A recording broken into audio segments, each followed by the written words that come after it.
कहते हैं इंसान जब अपनी औकात भूल जाता है तब किस्मत उसे आईना दिखाने में देर नहीं लगाती।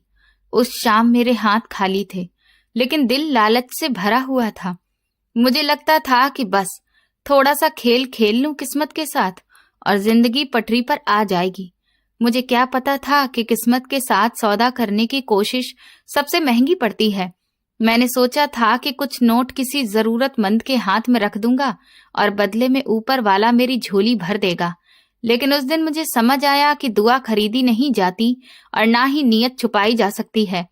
कुछ ही घंटों बाद मैं अपने ही घर के आंगन में खड़ा था, जहां सपनों की जगह सन्नाटा था और उम्मीद की जगह डर। उस पल मुझे महसूस हुआ कि इंसान की सबसे बड़ी गलती गरीबी नहीं बल्कि लालच होता है, और मेरी कहानी भी उसी लालच से शुरू हुई थी। मेरा नाम चंदन है। मैं एक बहुत ही गरीब परिवार से आता हूँ।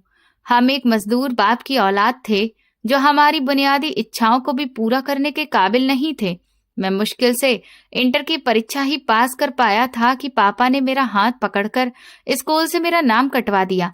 तुम्हारी पढ़ाई लिखाई का खर्चा अब मेरी पहुंच से बाहर है चंदन, पापा ने चारपाई पर बैठते हुए थकी हुई आवाज में कहा। लेकिन पापा, मैं आगे पढ़ना चाहता हूँ। मैंने थोड़ा विरोध करने की कोशिश की। आखिर तुम पढ़कर क्या कर लोगे जब घर में खाने को रोटी नहीं होगी, पापा ने सख्ती से जवाब दिया और फिर अपना रुख मोड़ लिया। हम 5 बहन भाई थे। 3 बहनें मुझसे बड़ी थीं और एक भाई मुझसे छोटा था। मैं भाइयों में सबसे बड़ा था, इसीलिए पापा के बाद घर की सारी जिम्मेदारियां अब मेरे ही कंधों पर आ गई थीं। पापा मुझे एक दिन अपने साथ शहर के बड़े बाजार में लेकर गए। वहां कपड़ों की एक बड़ी दुकान थी। सेठ साहब, ये मेरा बेटा चंदन है, इसे काम की जरूरत है, पापा ने दुकान के मालिक के सामने हाथ फैलाते हुए कहा। दुकान के मालिक ने मुझे ऊपर से नीचे तक देखा और फिर काउंटर पर हाथ मारते हुए कहा, मुझे एक तेज तर्रार लड़के की जरूरत है जो सफाई और ग्राहकों को कपड़े दिखाने का काम तेजी से कर सके। मैं इस लड़के को 15,000 रुपए महीने का दूंगा। ये सुनते ही पापा ने तुरंत ही हाँ कर दी। 15,000 हमारे लिए एक बड़ी रकम थी। मैंने अगले ही दिन से दुकान पर काम करना शुरू कर दिया। रोजाना सुबह सवेरे दुकान खोलना, सफाई करना और फिर ग्राहकों का इंतजार करना मेरा रूटीन बन गया था। 15,000 मिलने पर घर के हालात में कुछ बेहतरी तो आई, लेकिन मुश्किलें खत्म नहीं हुई। मेरी बड़ी बहनें जवान हो चुकी थीं और पापा को उनकी शादी की फिक्र खाए जा रही थी। मेरी अम्मा मेरी सैलरी मिलते ही उसमें से कुछ पैसे अलग निकाल कर रख लेती थी। ये पैसे अलग क्यों रख रही हो माँ? एक दिन मैंने उन्हें अलग से पैसे छुपाते हुए देखा तो पूछने लगा, तुम्हारी बहनों का दहेज भी तो देना है बेटा। चंदन, कल को उनके हाथ भी पीले करने हैं, तो इसके लिए कुछ तो घर में बचा होना चाहिए। माँ ने पुराना संदूक खोलते हुए जवाब दिया। लेकिन माँ, घर में राशन खत्म हो रहा है और बिजली का बिल भी तो भरना है, मैंने झुंझलाकर कहा। अरे सब कुछ हो जाएगा बेटा, भगवान पर भरोसा रखो। माँ ने संदूक को बंद किया और सुकून से बोली। मुझे इन बातों से बहुत गुस्सा आता था। मैं गरीबी से परेशान हो चुका था। मेरा दिल चाहता था कि अब मेरे पास इतना पैसा हो कि मैं रातों रात अपने घर वालों की हर ख्वाहिश को पूरा कर दूं। जब भी मैं अपनी ख्वाहिश के बारे में बताता तो पापा मुझे डांट देते। भगवान से हमेशा अच्छे की उम्मीद रखो चंदन, वो कभी भी अपने प्यारे लोगों को मायूस नहीं करते। पापा ने एक रात खाना खाते हुए मुझे नसीहत दी। लेकिन पापा, भगवान तो सबको देता है, तो फिर हमें क्यों नहीं देता? मैं भी तो अमीर होना चाहता हूँ, मैंने रोटी का निवाला गुस्से में रखते हुए कहा। पापा ने मुझे घूर कर देखा और बोले, बेटा, ईमानदारी की कमाई में जो सुकून है वो काली कमाई में नहीं है, सब्र करना सीखो। मैं चुपचाप खाना खाता रहा, लेकिन मेरे अंदर की बेचैनी खत्म नहीं हो रही थी। मैं दुकान पर काम करने के दौरान भी यही सोचता रहता कि अमीर कैसे बना जाए। शुरू में जब मैंने दुकान पर काम करना शुरू किया तो वहां ग्राहकों की बहुत भीड़ होती थी। मुझे सारा दिन सांस लेने की फुर्सत भी नहीं मिलती थी। मालिक भी बहुत खुश रहता था। लेकिन फिर कुछ ही महीनों में हालात बदलने शुरू हो गए। दुकान पर ग्राहकों का आना कम हो गया। पूरा पूरा दिन गुजर जाता था और हम एक सूट भी नहीं बेच पाते थे। सेठ साहब, आज तो बोनी भी नहीं हुई, मैंने एक शाम दुकान बंद करते हुए मालिक से कहा। मालिक ने काउंटर पर रखी हुई नकदी गिनते हुए लापरवाही से जवाब दिया। फिक्र मत करो चंदन, मेरी रोजी रोटी किसी ग्राहक के भरोसे नहीं है। मुझे मालिक की ये बात बहुत ही अजीब लगी। दुकान पर ग्राहक नहीं आ रहे थे, कारोबार में बहुत नुकसान हो रहा था। लेकिन हैरत की बात यह थी कि पता नहीं कैसे मालिक की दौलत में दिन ब दिन बढ़ोतरी हो रही थी। उन्होंने एक नई और बड़ी गाड़ी खरीद ली थी। मैंने सुना था कि उन्होंने शहर के एक काफी पॉश इलाके में घर भी ले लिया है। वो पैसा पानी की तरह बहा रहे थे। चंदन, ये लो तुम्हारी इस महीने की सैलरी, मालिक ने एक दिन मुझे लिफाफा पकड़ाते हुए कहा। मैंने जब वो लिफाफा खोलकर उसके पैसे गिने तो वो 20,000 थे। सेठ जी, ये तो 20,000 हैं। मेरी सैलरी तो 15,000 है ना? मैंने हैरानी से पूछा। मैंने तुम्हारी सैलरी बढ़ा दी है, अब से तुम्हें 20,000 ही मिलेंगे, मालिक ने मुस्कुराते हुए कहा और अपनी नई गाड़ी की चाबी घुमाने लगा। मेरा दिमाग उलझ कर रह गया। ग्राहक कोई आते नहीं थे, दुकान का किराया और मेरा खर्च अलग था। फिर भी मालिक ने मेरी सैलरी कैसे बढ़ा दी? आखिर उनके पास इतना पैसा आ कहां से रहा था? मैंने फैसला कर लिया कि मैं इस राज का पता लगा कर रहूंगा। एक दिन जब मैं घर पहुंचा तो बिजली काट दी गई थी। मैंने अम्मा से पूछा कि ये बिजली आखिर किसने काट दी? बिजली वालों ने काटी है चंदन, पैसे नहीं थे। बिजली का बिल जमा करवाने के लिए माँ ने पल्लू से अपना पसीना पोंछते हुए जवाब दिया। पापा कहाँ हैं? उन्होंने कुछ इंतजाम नहीं किया? मैंने गुस्सा करते हुए कहा। तुम्हारे पापा तो सुबह से मजदूरी की तलाश में गए हैं, वो अभी तक वापस नहीं आए हैं। माँ की आवाज में बेबसी थी। मैंने गुस्से से अपना हाथ टेबल पर मारा और फिर घर से निकल गया। मैं सड़कों पर बिना मकसद के चल रहा था। गरीबी ने मुझे अंदर से खोखला कर दिया था। मैंने अपने दोस्तों को देखा जिनके पास अच्छे कपड़े थे, मोटरसाइकिल थी, और मैं यहाँ पर घिसे हुए जूतों के साथ सड़कों को नाप रहा था। मुझे किसी न किसी तरह से पैसे चाहिए थे, चाहे फिर मुझे कुछ भी करना पड़े। मैं रोजाना मालिक की हर एक हरकत पर नजर रखने लगा। वो दुकान पर आते, कुछ देर के लिए बैठते और फिर गायब हो जाते। मैं हर मुमकिन कोशिश करता कि उनके पैसों का जरिया ढूंढ सकूं, लेकिन मुझे कोई भी सुराग नहीं मिल रहा था। चंदन, जा सामने वाले होटल से मेरे लिए खाना लेकर आओ, मालिक ने एक दोपहर मुझे पैसे देते हुए कहा। मैंने घड़ी की तरफ देखा तो दोपहर के 3 बज रहे थे। ये मालिक के खाना खाने का वक्त नहीं था। लेकिन सेठ जी, अभी तो आपने चाय पी है, भूख इतनी जल्दी लगने लगी? मैंने शक भरे अंदाज में पूछा। मालिक ने माथे पर बल डालते हुए कहा, जितना तुमसे कहा है उतना करो, और सुनो, जब तक मैं बुलाऊं ना दुकान के अंदर मत आना। मैं पैसे पकड़कर दुकान से बाहर निकल आया। मुझे पक्का यकीन हो चुका था कि मालिक जरूर कुछ छुपा रहा है। वो रोजाना इस वक्त मुझे दुकान से बाहर भेजता था और खुद दुकान के अंदर अकेला रहता था। आज मैंने फैसला कर लिया था कि मैं होटल नहीं जाऊंगा, बल्कि यहीं छुपकर देखूंगा कि आखिर दुकान के अंदर होता क्या है। मैं दुकान से कुछ दूरी पर एक दीवार की ओट में खड़ा हो गया। मेरी नजरें दुकान के दरवाजे पर जमी हुई थीं। कुछ ही देर के बाद एक अजीब नजारा मेरी आंखों के सामने था। एक औरत जिसके कपड़े फटे पुराने थे और हुलिये से वो बिल्कुल किसी भिखारिन जैसी लग रही थी, सीधा दुकान के अंदर दाखिल हो गई। मैं हैरानी से दीवार के साथ चिपक गया। ये भिखारिन दुकान के अंदर करने क्या जा रही है, और मालिक ने उसे रोका क्यों नहीं? मैं दबे पांव दुकान के दरवाजे के पास बढ़ा।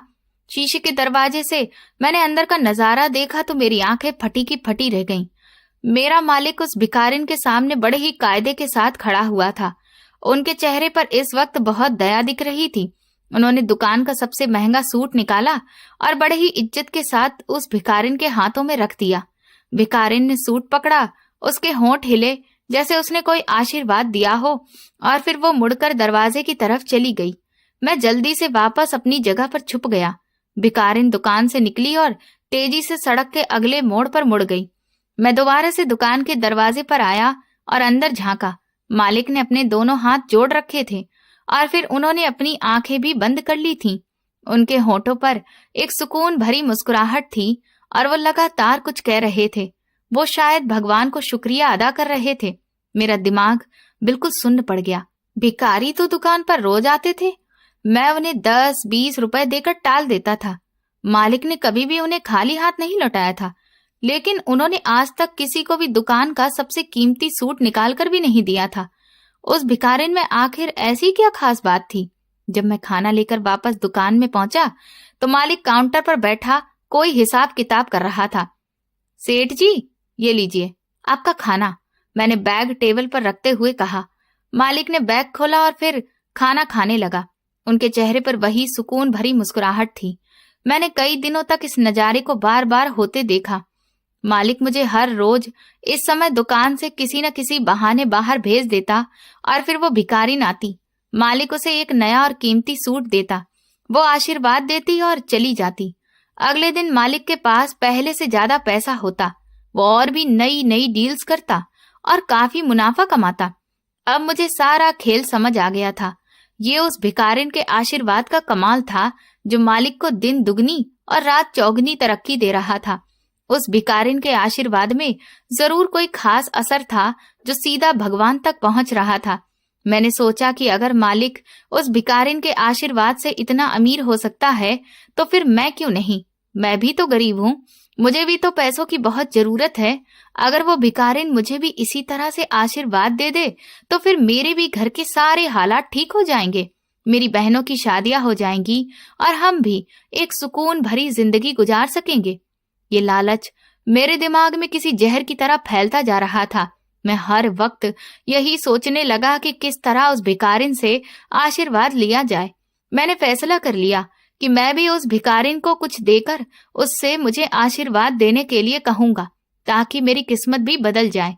मेरे अंदर का लालच अब मुझे अंधा कर चुका था और मुझे इस बात का बिल्कुल भी एहसास नहीं था कि मैं किसी भयंकर रास्ते पर कदम रखने जा रहा हूँ। रात का पिछला पहर था और मेरी आंखों से नींद कोसों दूर थी। चारपाई पर लेटे लेटे मेरा दिमाग सिर्फ उस एक ही नजारे के आसपास घूम रहा था जो मैंने दुकान के शीशे से देखा था। दुकान का सबसे कीमती सूट और बदले में मिलने वाला वो आशीर्वाद जिसने मालिक की तिजोरियों को भर दिया था। मेरे अंदर का इंसान जैसे गहरी नींद सो चुका था और उसकी जगह एक लालची दरिंदे ने ले ली थी। मैं सोच रहा था कि गरीब तो मैं भी हूँ, मेरी जरूरत तो मालिक से कहीं ज्यादा है। अगर वो आशीर्वाद मुझे मिल जाए तो मेरी जिंदगी के सारे दुख खत्म हो जाएंगे। साथ वाली चारपाई पर पापा खांस रहे थे। उनकी खांसी की आवाज रात की खामोशी में मेरे कानों के पर्दे फाड़ रही थी। उनका सीना बज रहा था और हर खांसी के साथ उनका पूरा वजूद हिल जाता था। पानी पी लीजिए पापा, आपका गला सूख गया होगा। मैंने उठकर गिलास में पानी लिया और उनकी तरफ बढ़ाया। पापा ने कांपते हाथों से गिलास पकड़ा और पानी पीने के बाद एक लंबी सांस ली। बेटा, तुम अभी तक सोए नहीं हो? सुबह दुकान पर भी तो जाना है। पापा की आवाज में थकावट और बीमारी का असर साफ दिख रहा था। वो बड़ी मुश्किल से बोल पा रहे थे। नींद नहीं आ रही है पापा, बस मैं कुछ सोच रहा हूँ। मैंने गिलास वापस रखते हुए जवाब दिया। मेरा ध्यान अभी तक उस भिखारिन और उसके आशीर्वाद पर ही अटका हुआ था। क्या सोच रहे हो बेटा? यही कि हालात कैसे बदलोगे? पापा ने मेरी आंखों में देखते हुए कहा। उनकी नजरों में एक अजीब सी बेबसी और थकान थी, जैसे वो हालात से लड़ते लड़ते हार चुके हों। हाँ पापा, मैं सोच रहा हूँ कि आखिर हम लोग कब तक इस तरह से घुट घुट कर जिएंगे?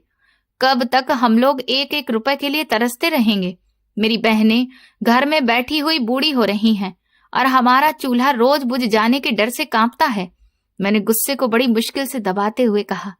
मेरी मुट्ठियां भिजी हुई थीं। भगवान का दिल बहुत बड़ा है चंदन, वो सबके हालात को जानता है और वक्त आने पर वो सब कुछ ठीक भी कर देता है। इंसान को बस अपनी मेहनत जारी रखनी चाहिए और भगवान का शुक्रिया अदा करना चाहिए। पापा ने सुकून भरे अंदाज में कहा और करवट बदलकर लेट गए। शुक्र? किस बात का अदा करें पापा? इस भूख का या फिर इस बीमारी का जिसका इलाज करवाने के लिए हमारे पास पैसे तक नहीं है? आपकी सारी उम्र की मेहनत ने आखिर हमें दिया ही क्या है, सिवाय टूटी हुई छत के? मैंने तीखेपन से जवाब दिया। मैं जानता था कि मेरे शब्द पापा को बहुत तकलीफ दे रहे हैं, लेकिन मेरे अंदर का जहर बाहर आ रहा था। ईमानदारी की रोटी कमाना सीखो चंदन, शॉर्टकट इंसान को बर्बाद कर देते हैं। मैंने भी जवानी में बहुत सपने देखे थे, लेकिन मैंने कभी भी अपना ईमान नहीं बेचा। पापा ने मेरी तरफ पीठ किए हुए धीमी मगर सख्त आवाज में कहा। मुझे पापा की उन बातों से बहुत चिढ़ होने लगी थी। तसल्ली और उम्मीद मेरा पेट नहीं भर सकती थी और ना ही मेरी बहनों के हाथ पीले कर सकती थी। मुझे कोई ठोस हल चाहिए था और वो हल मुझे उस भिखारिन की शक्ल में मिल चुका था। मुझे पापा की पुरानी बातों पर अब कोई यकीन नहीं रहा था। अगली सुबह मैं रोजाना के मुताबिक थोड़ा पहले उठ गया। घर में वही रोज की परेशानियां पसरी थीं। मैं किचन में गया तो माँ चूल्हे के सामने बैठी लकड़ियां जला रही थी। धुएं से उनकी आंखें लाल हो रही थीं। माँ, नाश्ते में क्या बनाया है? मुझे जल्दी दुकान पहुंचना है। मैंने रोटी के टिफिन की तरफ देखते हुए पूछा। रात की रोटी रखी है और चाय बना रही हूं बेटा, तुम वही खाकर चले जाओ। माँ ने साड़ी के पल्लू से आंखें रगड़ते हुए जवाब दिया। साथ में मेरा छोटा भाई गगन वहां आ गया। उसके कपड़े जगह जगह से फटे थे और जूतों पर भी पैबंद लगे थे। भैया, मुझे आज मास्टर जी ने कहा है कि अगर मैं फीस लेकर नहीं आया तो वो मुझे क्लास से निकाल देंगे। गगन ने डरते डरते मेरी तरफ देखा। मेरे पास पैसे पेड़ पर नहीं लग रहे हैं गगन। अभी मैं पिछले हफ्ते ही तुम्हें तुम्हारी कॉपी के पैसे दिए थे ना, पापा से मांगो जाकर। मेरे पास सब कुछ नहीं है, मैंने झुंझलाकर जवाब दिया। पापा के पास कहां से आएंगे? वो तो कल भी काम पर नहीं गए, उनकी तबीयत खराब है। माँ ने मेरी तरफ गुस्से से देखा।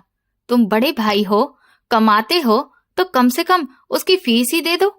माँ, मैं सिर्फ 20,000 कमाता हूँ और उसमें से भी 18,000 तो आप मेरे हाथों से छीन लेती हैं। बाकी के 2,000 में क्या मैं पूरी दुनिया का बोझ उठा लूं?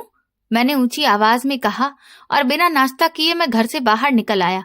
रास्ते भर मेरा दिमाग गुस्से से उबलता रहा। मैं सड़क पर चलते हुए अमीर लोगों की गाड़ियों को देखता और मेरे दिल में जलन की आग भड़क उठती। ये लोग ऐसा क्या खास करते हैं जो इनके पास इतना पैसा है? मैं भी तो दिन रात दुकान पर खड़ा रहता हूँ, फिर मैं ही क्यों गरीब हूँ? ये सोच मुझे अंदर ही अंदर खाए जा रही थी। मैं दुकान पर पहुंचा और शटर ऊपर उठाया। दुकान की सफाई करते हुए मेरा दिमाग लगातार चल रहा था। मैंने फैसला कर लिया था कि मैं मालिक से उस भिखारिन के बारे में सीधा सवाल करूंगा।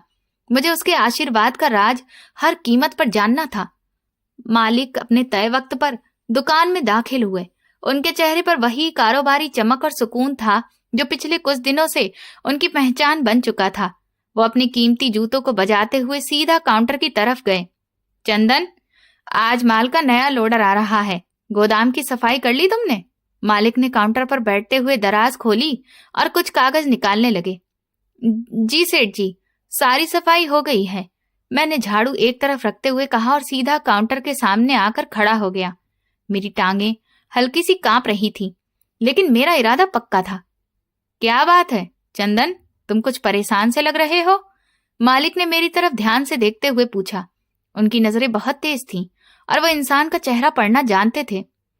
सेठ जी, मैं कुछ पूछना चाहता हूँ, अगर आप बुरा ना माने, मैंने हिम्मत इकट्ठा करके कहा और फिर अपने हाथ पीछे बांध लिए। पूछो, क्या बात है?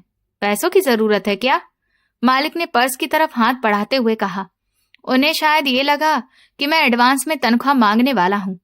नहीं, पैसों की नहीं, मुझे उस औरत के बारे में जानना है जो रोज दोपहर को यहाँ पर आती है। मैंने एक ही सांस में अपनी बात पूरी कर दी और मालिक की आंखों में सीधा देखा।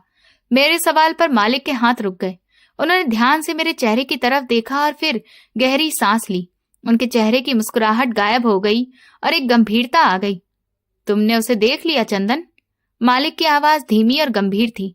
उन्होंने अपने हाथ टेबल पर रखे। जी सेठ जी, मैं कल होटल नहीं गया था, मैंने यहीं बाहर से सब कुछ देख लिया था। आप उसे रोज दुकान का सबसे महंगा सूट देते हैं और वो आपको आशीर्वाद देकर चली जाती है। मैंने सच्चाई बता दी थी, क्योंकि झूठ बोलने का कोई फायदा नहीं था। मैंने जो देखा था वो मेरे लिए बहुत बड़ी सच्चाई थी। मालिक के चेहरे पर गुस्से की जगह एक अजीब सी मुस्कुराहट दिखने लगी। वो कुर्सी से उठे और मेरे कंधे पर हाथ रख दिया। उनकी पकड़ मजबूत मगर नरम थी। वो कोई साधारण भिखारी नहीं है चंदन, वो भगवान की नेक बंदी है जो इसकी असली हकदार है। मैं जानता हूँ कि वो किस हाल में है, इसीलिए मैं उसे ये देता हूँ। मालिक के चेहरे पर उस औरत का जिक्र करते हुए एक खास चमक थी जो मैंने पहले कभी किसी के लिए नहीं देखी थी। लेकिन सेठ साहब, आप उसे इतना महंगा सूट क्यों देते हैं? कोई सस्ता कपड़ा भी तो दिया जा सकता है ना। आप एक सूट के पीछे अपने हजारों रुपए का नुकसान क्यों करते हैं? मेरी लालची सोच ने मुझे ये सवाल करने के लिए मजबूर किया था। मुझे ये सौदा बिल्कुल घाटे का लग रहा था। जब भगवान ने मुझे इतना कुछ दिया है तो फिर मैं उसके नाम पर सस्ता कपड़ा क्यों दूं? और याद रखो चंदन, जो हाथ देने वाले होते हैं भगवान उन्हें कभी खाली हाथ नहीं छोड़ता। ये कोई नुकसान नहीं है, ये मेरी वो भलाई है जो मेरे लिए इस दुनिया में और मेरे मरने के बाद भी मुझे हमेशा सुकून और फायदा ही पहुंचाएगी। मालिक ने एक नसीहत भरे अंदाज में कहा और वापस जाकर अपनी कुर्सी पर बैठ गए। मेरी समझ में ये सारी दार्शनिक बातें नहीं आ रही थी। मुझे सिर्फ ये पता था कि मालिक का कारोबार उस भिखारिन के आशीर्वाद से ही चमक रहा है। बातें बनाने को तो हर कोई बना ले, लेकिन सच्चाई तो वही है जो आंखों के सामने होती है।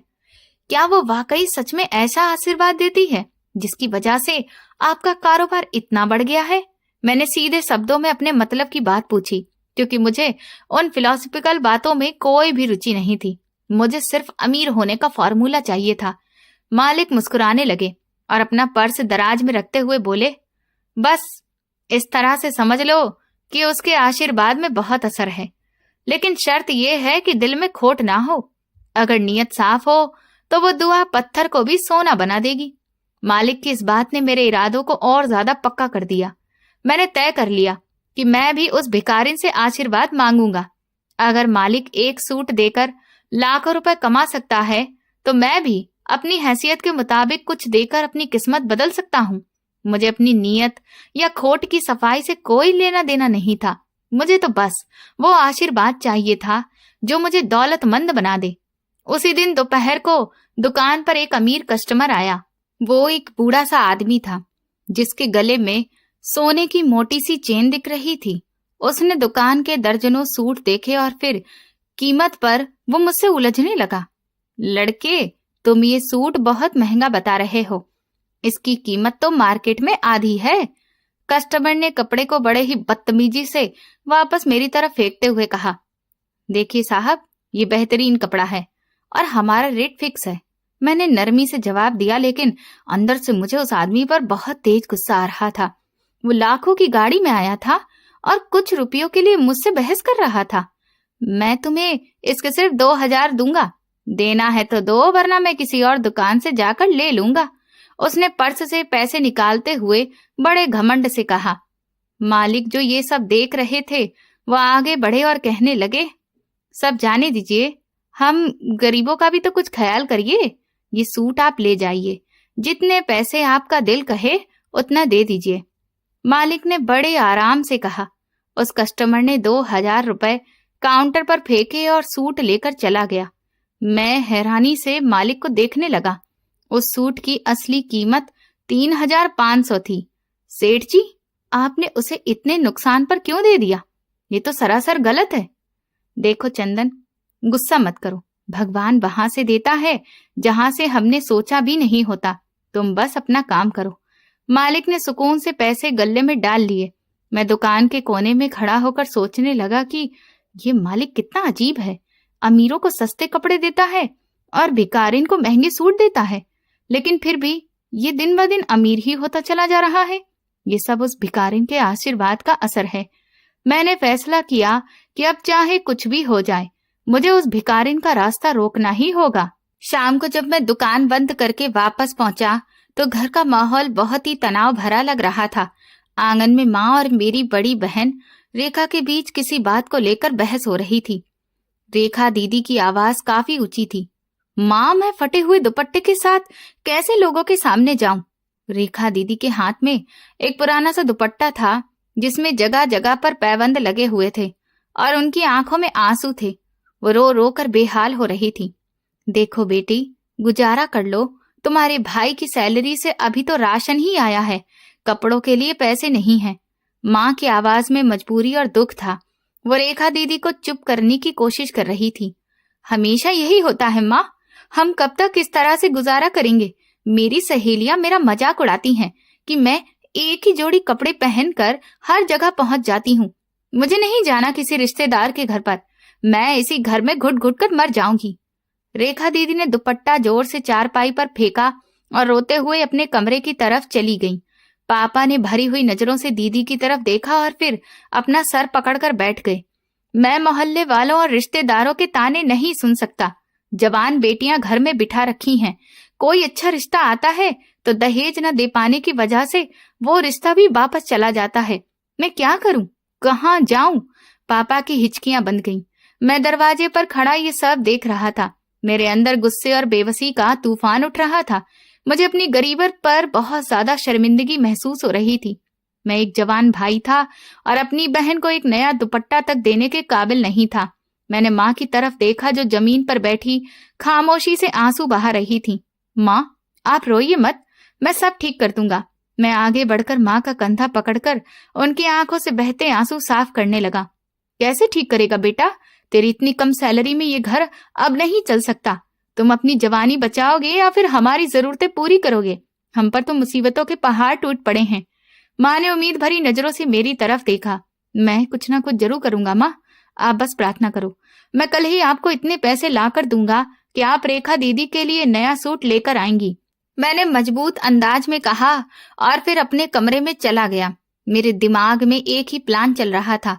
मुझे उस भिखारिन को कुछ पैसे देने थे, ऐसे पैसे जो उसके लिए मायने रखते हों, ताकि वो मुझे दिल से आशीर्वाद दे। मैंने अपने कमरे का दरवाजा बंद किया और चारपाई के नीचे रखा हुआ अपना पुराना लोहे का बॉक्स निकाला। मैंने उसका ताला खोला और उसमें रखी हुई अपनी जमा पूंजी निकाल ली। ये कुल मिलाकर 1000 रुपए थे। मैंने पिछले कई महीनों से अपनी छोटी छोटी इच्छाओं को मारकर ये पैसे जमा किए थे ताकि कभी मुश्किल वक्त में ये काम आ सके। मुझे याद था कि मैंने दोपहर का खाना छोड़कर सिगरेट पीने की आदत खत्म करके और कई किलोमीटर तक पैदल चलकर ये पैसे जोड़े थे। आज मुझे लगा कि यही वो मुश्किल वक्त है और यही वो सहारा है जो मुझे गरीबी की दलदल से निकाल सकता है। 1000 रुपए उस गरीब भिखारिन के लिए बहुत बड़ी रकम होगी। मुझे पूरा भरोसा था कि जब मैं ये पैसे उसके हाथ पर रखूंगा तो वो खुशी से पागल हो जाएगी और मुझे ऐसा आशीर्वाद देगी कि रातों रात मेरी किस्मत बदल जाएगी। मैं एक ही झटके में अपने घर वालों की सारी परेशानियां खत्म कर दूंगा। मैं रेखा दीदी को नया सूट दूंगा, गगन की फीस भर दूंगा और पापा का इलाज करवाऊंगा। ये 1000 रुपए मेरे लिए मामूली रकम नहीं थे, ये मेरे सभी सपनों की चाबी थे। मैंने उन पैसों को बार बार गिना और फिर बड़े ही संभाल कर उन्हें अपनी शर्ट की अंदरूनी जेब में रख लिया। अगले 2 दिन तक मैं दुकान पर बड़े ही खामोशी से काम करता रहा। मालिक मुझे लगातार देख रहे थे, लेकिन उन्होंने कुछ भी नहीं पूछा। मैं अपने काम में मगन रहने की एक्टिंग कर रहा था, लेकिन मेरा सारा ध्यान दरवाजे की तरफ रहता।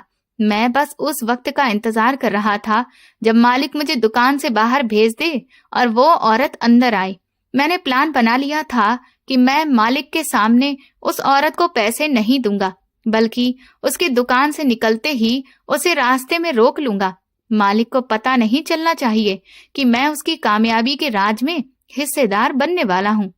चंदन, जाओ चाय लेकर आओ, आज मेरा सरदर्द कर रहा है, मालिक ने एक दिन दोपहर के वक्त मुझे काउंटर से पैसे देते हुए कहा। उनकी नजरें अपने रजिस्टर पर टिकी थीं। ये वही वक्त था जब वो औरत आती थी। मेरे दिल की धड़कन तेज हो गई। मैंने पैसे पकड़े और सिर हिलाकर खामोशी से दुकान के बाहर निकल आया। इस बार मैंने कोई सवाल नहीं किया और ना ही कोई बहस की। मैं चाय वाले ढाबे की जगह तेजी से कदम बढ़ाता हुआ उस दीवार के किनारे जाकर खड़ा हो गया जहां मैं पहले दिन छुपा था। मैंने अपने आप को दीवार के सहारे पूरी तरह से चिपका लिया ताकि कोई मुझे देख ना सके। मेरा दिल बहुत तेज धड़क रहा था। मेरी जेब में वो 1000 रुपए पड़े थे जो मेरी तकदीर बदलने वाले थे। मेरी नजरें गली के मोड़ पर जमी हुई थी। मुझे ऐसा लग रहा था जैसे वक्त रुक गया है। मेरे दिमाग में अमीर होने के सपने बार बार घूम रहे थे। बड़ा घर, अच्छा खाना, बहनों की शानदार शादियां और पापा का इलाज, ये सब कुछ 1000 रुपए के बदले मिलने वाली दुआओं पर टिका हुआ था। मैं सोच रहा था कि जब वो भिखारिन मुझे आशीर्वाद देगी तो मैं सीधा किसी लॉटरी की दुकान पर जाऊंगा या फिर कोई ऐसा काम करूंगा जो मुझे तुरंत ही ढेर सारा फायदा पहुंचा दे। मैंने सख्ती से अपनी जेब में पड़े हुए नोटों को मुट्ठी में दबाया। मैं दीवार के सहारे चिपका खड़ा रहा। धूप की तपिश मेरे माथे पर पसीना बहा रही थी, लेकिन मेरी नजरें गली के मोड़ पर जमी थीं। आखिरकार वो औरत सामने दिखाई दी। वही पुराने गंदे कपड़े पहने हुए, झुकी हुई कमर और चेहरे पर एक अजीब सी थकावट थी। मैंने ध्यान से उसका जायजा लिया। ये वही औरत थी, यही मुझे अमीर बनाएगी। मैंने दिल ही दिल में सोचा और जेब में पड़े उन नोटों को और कसकर पकड़ लिया। वो दुकान के अंदर चली गई। मैंने शीशे से उसे देखा कि मालिक अपनी कुर्सी से उठकर खड़ा हुआ। उसने बड़ी इज्जत के साथ एक कीमती सूट निकाला और उस औरत के हवाले कर दिया। औरत के होंठ हिले और वो बाहर की तरफ मुड़ गई। मैंने लंबी सांस ली और उसके बाहर आने का इंतजार किया। जैसे ही वो दुकान से बाहर निकली, मैं उसकी तरफ बढ़ने लगा। सुनो अम्मा, मेरी बात सुनो। मैंने उसकी तरफ कदम बढ़ाते हुए आवाज दी, लेकिन उसी वक्त गली में एक भरी हुई गाड़ी आ गई और शोर मच गया। जब तक गाड़ी गुजरी, वो औरत भीड़ में कहीं गायब हो चुकी थी। कहाँ चली गई? अचानक मैंने झुंझलाकर अपने बाल खींचे और गुस्से से पैर जमीन पर पटका। मेरा पहला मौका बर्बाद हो चुका था। मैं बोझिल कदमों से चाय लेकर वापस दुकान पर पहुंचा। कहाँ रह गए थे चंदन? चाय ठंडी कर दी तुमने? मालिक ने चाय का कप पकड़ते हुए बेरुखी से कहा। भीड़ बहुत थी सेठ जी, इसीलिए देर हो गई। मैं नजरें चुराते हुए झूठ बोला। मालिक ने चाय का घूंट भरा और उनके चेहरे पर एक बड़ी सी मुस्कान आ गई। चंदन, आज तो कमाल हो गया, एक और बहुत बड़ा ऑर्डर मिल गया है मुझे। मालिक ने खुशी से अपने हाथ रगड़ते हुए कहा। ऑर्डर मिल गया? मतलब और मुनाफा? मैंने हैरत और जलन के मिले हुए भाव से कहा। हाँ भाई, बहुत बड़ा मुनाफा। ये सब भगवान का आशीर्वाद है और उसके भले बंदों के आशीर्वाद का भी। मालिक ने सामने दुकान के छोटे से मंदिर की तरफ देखते हुए मुस्कुराकर कहा। मैं खामोशी से काउंटर साफ करने लगा। मेरे अंदर लालच की आग और ज्यादा भड़क उठी थी। अगर मालिक को एक सूट के बदले लाखों का ऑर्डर मिल सकता है, तो मुझे भी 1000 के बदले कुछ न कुछ तो जरूर मिलेगा। कल मैं किसी भी हाल में उसे जाने नहीं दूंगा। मैंने खुद से एक वादा किया। शाम को घर पहुंचा तो आंगन में एक अजीब सी खामोशी थी। पापा चारपाई पर लेटे थे और उनकी खांसी पहले से ज्यादा तेज हो चुकी थी। पापा, आपने दवा नहीं ली? मैंने उनके पास बैठते हुए पूछा। दवा के पैसे कहाँ से लाता बेटा? जो थे वो तो घर के राशन में ही लग गए। पापा खांसते हुए जवाब देने लगे और उनका चेहरा दर्द से पीला पड़ गया। पापा, माँ कहाँ है? मैंने चारों तरफ देखते हुए पूछा। अंदर है, तेरी बहनों के साथ लगी हुई है, क्योंकि कल तुम्हारी बहन रेखा को देखने के लिए कुछ लोग आ रहे हैं, उसी की तैयारी कर रही है, पापा ने धीमी आवाज में बताया। मैं गुस्से से अंदर कमरे में गया। माँ पुराने बर्तनों को साफ करते हुए उन्हें चमकाने की कोशिश कर रही थी। माँ, ये क्या हो रहा है? घर में खाने को नहीं है और आप मेहमानों के आने की तैयारी कर रही हैं। मैंने ऊंची आवाज में कहा। धीरे से बोलो चंदन, मोहल्ले वालों को क्या बताना है कि हम लोग भूखे मर रहे हैं? लड़के वाले आ रहे हैं, कुछ तो इज्जत रखनी पड़ेगी ना। माँ ने मेरी तरफ देखे बिना सख्ती से जवाब दिया। इज्जत पैसों से होती है माँ, इन पुराने बर्तनों से नहीं। मैंने ताने मारते हुए कहा। तो लो, 2 पैसे कमा कर लाओ, या फिर अपने पापा की तरह ताने मत दो मुझे। माँ भी गुस्से में आ गई। उनकी आंखों में बेबसी के आंसू थे। मैं कुछ बोले बिना ही कमरे से बाहर निकल आया। मेरी बहन रेखा एक कोने में बैठी रो रही थी। किसे पता था कि कल क्या होने वाला है। गरीबों की इज्जत तो रोज ही नीलाम होती है। मैंने अपनी जेब पर हाथ रखा। 1000 रुपए मेरे पास थे। मैं चाहता तो ये पैसे माँ को दे सकता था, ताकि वो कल के लिए कुछ अच्छा इंतजाम कर ले। नहीं, ये पैसे मेरी उम्मीद के लिए हैं। अगर मैंने ये दे दिए तो फिर हम हमेशा ही गरीब रहेंगे। मुझे उस भिखारिन से दुआ लेनी है, फिर हमारे पास भी पैसों की कोई कमी नहीं होगी। मैंने अपनी जमीर को थपथपाकर सोने की कोशिश की और लालच के अंधे कुएं में एक कदम और नीचे बढ़ा दिया। अगले दिन मैं दुकान पर जाने की बजाय कुछ देर घर पर रुक गया। लड़के वाले आ चुके थे। मैं बाहर खड़ा उनकी बातें सुन रहा था। देखिए बहन जी, लड़की तो हमें पसंद है, लेकिन आपका घर और हालात देखकर हम ये रिश्ता नहीं कर सकते। लड़के की माँ की तेज आवाज गूंजी। बहन जी, हम गरीब जरूर हैं, लेकिन हमारी बच्ची बहुत ही सुशील और गुणवान है। माँ की मिन्नत भरी आवाज सुनाई दी, जिसने मेरा दिल छलनी कर दिया। गुणवान होने से पेट नहीं भरता। हमें तो ऐसा घर चाहिए जो हमारी बिरादरी में नाक ना कटवाए। लड़के की माँ ने बड़े ही नफरत भरे अंदाज में कहा और फिर सब लोग बाहर निकल आए। मैंने गुस्से से मुट्ठियां बंद कर ली। मेरा दिल चाहा कि उन लोगों को जान से मार डालूं, लेकिन मैं कुछ भी नहीं कर सकता था। गरीब की कोई इज्जत नहीं होती। मैं तेजी से घर से निकला और सीधा दुकान की तरफ भागा। आज मुझे उस भिखारी से मिलना ही था। आज मेरी जिंदगी का सबसे जरूरी दिन था। मैं हांफता हुआ दुकान पर पहुंचा। मालिक मुझे देखकर हैरान हुआ। क्या बात है चंदन, इतनी देर से क्यों आए हो? और तुम्हारी हालत क्यों खराब है? मालिक ने मुझे ऊपर से नीचे तक देखते हुए पूछा। कुछ नहीं सेठ जी, बस घर में थोड़ी दिक्कत थी, अब ठीक है। मैंने जल्दी से झाड़ू उठाई और सफाई करने लगा। मालिक ने फिर और कुछ नहीं पूछा। दोपहर तक मैं बेचैनी से एक एक पल गिनता रहा। मेरा दिमाग सिर्फ एक ही चीज पर टिका हुआ था, वो भिखारिन और उसका आशीर्वाद। मेरी बहन के आंसू, माँ की मिन्नतें और पापा की खांसी, ये सब मुझे पागल कर रहे थे। मुझे आज ही अमीर होना था। चंदन, जाओ खाना लेकर आओ, मुझे भूख लग रही है। मालिक ने आखिरकार वो शब्द बोले जिनका मुझे इंतजार था। मैंने तुरंत पैसे लिए और दुकान से बाहर निकल आया। आज मैं किसी भी दीवार के पीछे नहीं छुपा। मैं गली के बिल्कुल सामने खड़ा हो गया जहां से वो औरत आती थी। मेरी जेब में पड़े वो 1000 रुपए आज अंगारों की तरह तप रहे थे। मैंने उन्हें मुट्ठी में कस लिया। कुछ देर बाद वो मुझे आती हुई दिखाई दी। उसके कदमों में वही आलस था और चेहरे पर वही थकावट। वो मेरे पास से गुजरी और दुकान के अंदर दाखिल हो गई। मैं शीशे के बाहर खड़ा सब कुछ देख रहा था। मालिक ने हमेशा की तरह उसे इज्जत से बिठाया, एक नया और कीमती सूट निकाला और उसके हवाले कर दिया। उसने सूट को सीने से लगाया, उसके होंठ हिले और वो मुड़कर बाहर की तरफ चली गई। मेरा दिल इतनी जोर से धड़क रहा था कि मुझे अपनी हड्डियां तक हिलती हुई महसूस हो रही थी। जैसे ही उसने दुकान से बाहर कदम रखा, मैं बिल्कुल उसके ठीक सामने आकर खड़ा हो गया। अम्मा, रुको, मुझे आपसे कुछ काम है, मैंने उसका रास्ता रोकते हुए जल्दी से कहा। वो हैरत से मुझे देखने लगी। उसकी आंखों में एक अजीब सी चमक थी जो मुझे अंदर तक डरा रही थी, लेकिन मेरा लालच मेरे डर से और भी ज्यादा बड़ा था। क्या बात है बेटा, तुम कौन हो? उसकी आवाज बहुत ही धीमी लेकिन सुकून से भरी थी। मैं उसी दुकान पर काम करता हूँ अम्मा। मैं भी बहुत गरीब हूँ। मेरे घर में बहुत परेशानियां हैं। मेरी बहनों की शादियां रुकी हुई हैं और पापा भी बीमार हैं। मैंने एक ही सांस में अपना पूरा दुखड़ा सुना दिया। भगवान तुम पर रहम करे बेटा, उसका दिल बहुत बड़ा है। उसने तसल्ली देते हुए आगे बढ़ने की कोशिश की। नहीं अम्मा, आप मेरी बात तो सुनिए। मालिक आपको रोज कपड़े देते हैं और आप उन्हें आशीर्वाद देती हैं, जिससे वो बहुत अमीर हो गए हैं।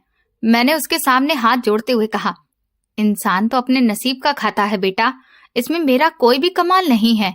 उसने बिना किसी लाग लपेट के जवाब दिया और फिर अपना रास्ता बदलने लगी। मुझे उनका ये जवाब बिल्कुल भी पसंद नहीं आया। मैं जल्दी से अपनी मुट्ठी खोली और वो 1000 रुपए उनके सामने कर दिए। ये लो अम्मा, ये 1000 रुपए हैं। ये मेरी जिंदगी की कुल जमा पूंजी है। ये आप रख लो, लेकिन मुझे भी वैसा ही आशीर्वाद दो जैसा कि आप मालिक को देती हो। मुझे भी अमीर होना है। मैंने बड़ी ही बेबसी और लालच भरे अंदाज में कहा। उस औरत के कदम रुक गए। उसने हैरत से मेरे हाथ में पकड़े हुए वो 1000 रुपए देखे। उसकी आंखों में एक अजीब सी कैफियत पैदा हुई। वो मुझे ध्यान से देख रही थी, जैसे मेरे अंदर के लालच और दबाव को पढ़ रही हो। तुम मुझे दे रहे हो? उसने नोटों की तरफ इशारा करते हुए पूछा।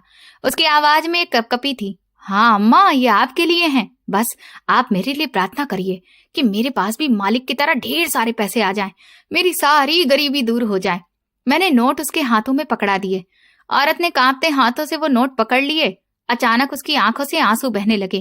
वो लगातार रो रही थी और उसके आंसू उसके दुपट्टे पर गिर रहे थे। अम्मा, आप रो क्यों रही हैं? मैं तो आपको पैसे दे रहा हूँ, अब आप जल्दी से मुझे आशीर्वाद दीजिए। मेरा सबर जवाब दे रहा था। उसने आंसू भरी आंखों से मेरी तरफ देखा। उसके चेहरे पर एक दुख भरी मुस्कान आ गई। हो गया बेटा तुम्हारा काम, हो गया, उन्होंने भारी आवाज में कहा और मुड़कर तेजी से गली के मोड़ की तरफ चली गई। उनकी बातें सुनकर मैं चौंक गया। उन्होंने ऐसा क्यों कहा?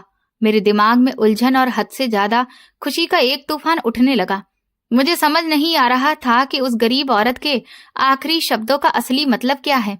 तुम्हारा काम हो गया से आखिर उनका क्या मतलब था? क्या मेरे घर आसमान से पैसों की बारिश होने वाली है, या मुझे रास्ते में कोई खजाना मिलने वाला है? लालच ने मेरी सोचने समझने की क्षमता को पूरी तरह से खत्म कर दिया था। मैं जल्दी से मुड़ा और भागता हुआ दुकान के अंदर दाखिल हुआ। मालिक काउंटर पर बैठा हिसाब किताब कर रहा था। सेठ जी, मुझे आज अभी इसी वक्त छुट्टी चाहिए, मेरा घर जाना बहुत जरूरी है, मैंने अपनी बेताबी और खुशी को छुपाने की नाकाम कोशिश करते हुए कहा। मेरी सांस फूल रही थी। मालिक ने अपनी कलम रोकी और मेरी तरफ गहरी नजरों से देखा। सब ठीक तो है चंदन? चेहरे पर इतनी हवाइयां क्यों उड़ रही हैं तुम्हारे? मालिक ने गंभीरता से पूछा। वो जी सेठ जी, सब कुछ ठीक है, बस घर में कुछ बहुत जरूरी काम याद आ गया है, मुझे जाना होगा। मैंने झूठ बोला। क्योंकि मैं उन्हें अपने 1000 रुपए वाले आशीर्वाद का राज नहीं बताना चाहता था। ठीक है, तुम जाओ, लेकिन कल वक्त पर आ जाना। माल को कल लोड भी करना है। उन्होंने सिर हिलाकर मुझे इजाजत दे दी। मैं खुशी से पागल होता हुआ घर की तरफ भागा। सड़क पर चलते हुए मेरे कदम जमीन पर नहीं टिक रहे थे। रास्ते भर मेरा दिमाग सिर्फ एक ही हिसाब लगा रहा था कि ना जाने आज मेरे घर में कितना ढेर सारा पैसा आ जाएगा। आज मुझे उस भिखारिन ने आशीर्वाद दिया है और अब मेरी गरीबी पूरी तरह से खत्म होने वाली है। मैंने 1000 रुपए देकर अपनी किस्मत को खरीद दिया है। मैं सोच रहा था कि घर जाते ही माँ के हाथों में लाखों रुपए रख दूंगा और कहूंगा कि रेखा दीदी की शादी की तैयारी शुरू करो। गगन को सबसे महंगे स्कूल में एडमिशन दिलवाऊंगा और पापा का इलाज शहर के सबसे बड़े अस्पताल में करवाऊंगा। मैं हांफता हुआ अपने मोहल्ले की पतली गली में दाखिल हुआ। मेरे घर का पुराना लकड़ी का दरवाजा आधा खुला हुआ था। मैंने एक जीत भरी मुस्कुराहट के साथ दरवाजा धकेला और आंगन में कदम रखा, लेकिन जैसे ही मैं घर पहुंचा तो मेरे पैरों तले से जमीन निकल गई। खुशियों का वो बड़ा सा महल जो मैं रास्ते भर चलते हुए बनाता आ रहा था, 1 सेकंड में ही जमीन पर ढह गया। अंदर माँ जमीन पर बैठकर बुरी तरह से रो रही थी। उनके बाल बिखरे हुए थे और चेहरा आंसुओं से पूरी तरह भीगा हुआ था। मेरी बड़ी बहनें पास खड़ी माँ को दिलासा दे रही थी और खुद भी सिसकियों से रो रही थी। घर का सारा नजारा किसी बहुत बड़े तूफान के आने का इशारा दे रहा था। फर्श पर कुछ खून की बूंदें भी पड़ी हुई थीं। मैं पत्थर का बुत बनकर दरवाजे पर ही खड़ा रह गया। मैं हैरान रह गया क्योंकि मुझे जो भिखारिन ने आशीर्वाद दिया था वैसा तो कुछ भी नहीं हुआ था। मेरे पास कोई दौलत नहीं आई थी। मेरे घर में तो बल्कि एक खौफनाक नजारा दिख रहा था। माँ, क्या हुआ? आप सब लोग रो क्यों रहे हैं? और घर में ये खून कैसा है? मैंने अचानक से आगे बढ़ते हुए अपनी माँ और बहनों से पूछा। मेरी आवाज मेरे गले में अटक रही थी। माँ ने रोते हुए अपना सर दोनों हाथों से पीट लिया। चंदन, तेरे पापा का बहुत बड़ा एक्सीडेंट हो गया है। माँ की आवाज में ऐसा दर्द था जिसने मेरा सीना चीर कर रख दिया। क्या एक्सीडेंट? कैसे हुआ? कहाँ है पापा और उन्हें कौन लेकर गया है? मेरे मुंह से बड़ी मुश्किल से ये शब्द निकले। मेरे हाथ पर ठंडे पड़ने लगे थे। वो अस्पताल के आईसीयू में हैं और जिंदगी और मौत के बीच झूल रहे हैं। डॉक्टर उनके ऑपरेशन के लिए जल्दी से पैसे मांग रहे हैं। हम तुम्हें कब से फोन कर रहे हैं, तुम फोन ही नहीं उठा रहे थे।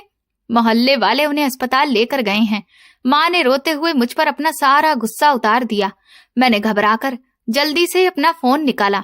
वो वहां पर वाकई में मेरा फोन तो साइलेंट पर लगा हुआ था और स्क्रीन पर बहनों की दर्जनों मिस कॉल्स चमक रही थी।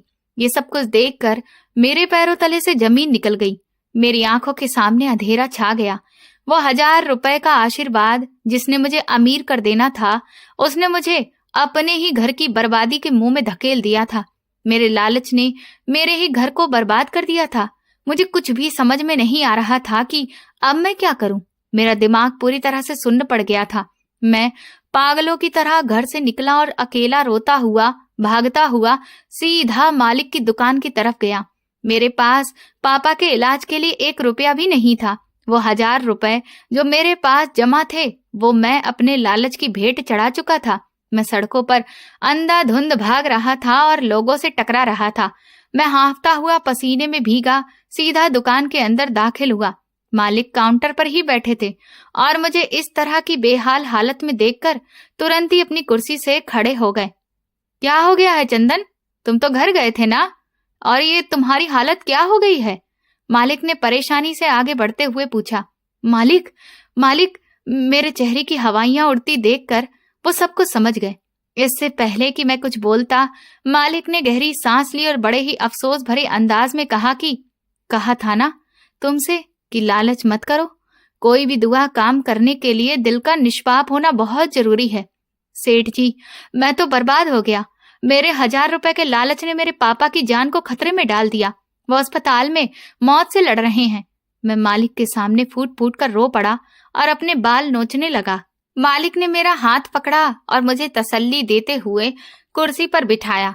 वो भिखारिन कोई साधारण भिखारिन नहीं थी चंदन। वो भगवान की कोई नेक बंदी थी जिसने इस दुनिया में बहुत मुसीबतें झेली हैं और वो भगवान के बहुत करीब है। तुमने उसके साथ सौदा करने की कोशिश की, लेकिन उसने मुझे बद्दुआ क्यों दी सेठ जी? मैं तो उसे अपने खून पसीने की कमाई दी थी। मैंने तो उसे 1000 रुपए दिए थे। मैंने रोते हुए शिकायत की। मेरा दिल फट रहा था। उसने तुझे बद्दुआ नहीं दी होगी, मैं जानता हूँ चंदन।